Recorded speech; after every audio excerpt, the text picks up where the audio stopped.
on the subject of Eros and Thanatos. A couple of poems start with a sonnet.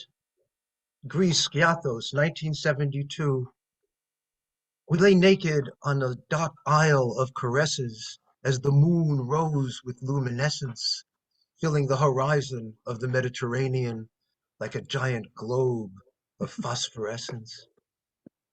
Touching in foams of sweet secretions, we lifted a conch from the moistened sand to hear the heart of seas from the Grecian past, breathing sighs into our hands. What manner of goddess fills this gifted shell as a perfume of desire? We were young and knew only the swell of love in indulations of the tides. Oh, do not ask, just take, said the whisper within. When you are in love, take all there is.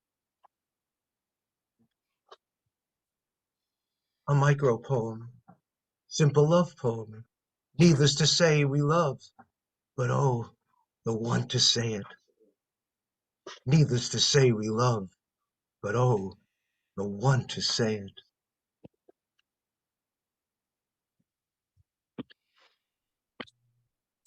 And this is a ekphrastic poem, and my take on ekphrastic is to show the piece uh, that I'm referring to the viewer, so you can make the connection.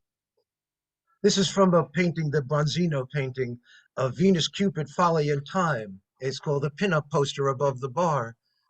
Hubba hubba in the time of Inquisition, hardcore porn on Mount Olympus, with an assortment of imperial voyeurs, goddess of love fondled by Cupid, her son.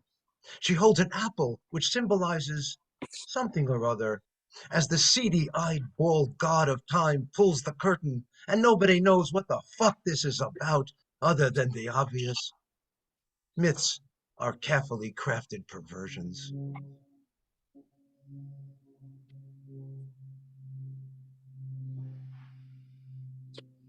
Now to the darker side, the Thanatos.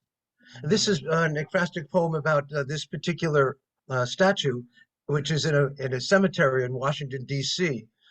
And it's actually the most viewed statue of all the statues in the city of monuments and statues. And it was designed for someone for the death of his wife committed suicide. It's called the grave marker. Grief, grave marker of this poor madame. Another tourist has come to sit with you. I've come to beg for an aria.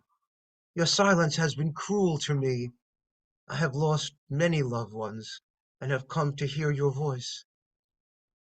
It's said you are a mezzo-soprano who makes the hair stand on end and tears to gush with emotions, yet for me you are silent. Can it be I am like you, grief, with the burden of sadness shutting out sound?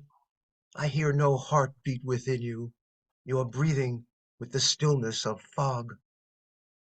I hear the dead like a shadow from their graves. I hear them, their voices hanging on to earth from soft choirs in my mind. Grief, once the final note is made, the floodgates will break and the land will be flooded with cellos. Sing loud a lullaby for unaccompanied voice. Sing in minor key, teach me to weep.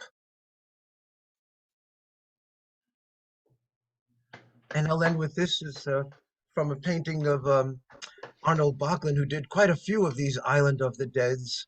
This is from 1880, and at the time, I guess I was into Mallarmé, as will show, and in the style of the of writing of the time. The soul can go no further. The boatman rests his oars within the purple sea, calm, without a wave or horizon. In a silence without breath, the Isle of the Dead rises within the humid air, rays from the sun hidden fathoms deep, illuminating caves and doorways in the stone castle, where gardens of towering cypresses form galleries of missing statues. The island is a mansion of shards. The soul can go no further. within its endless caverns are walls without memory.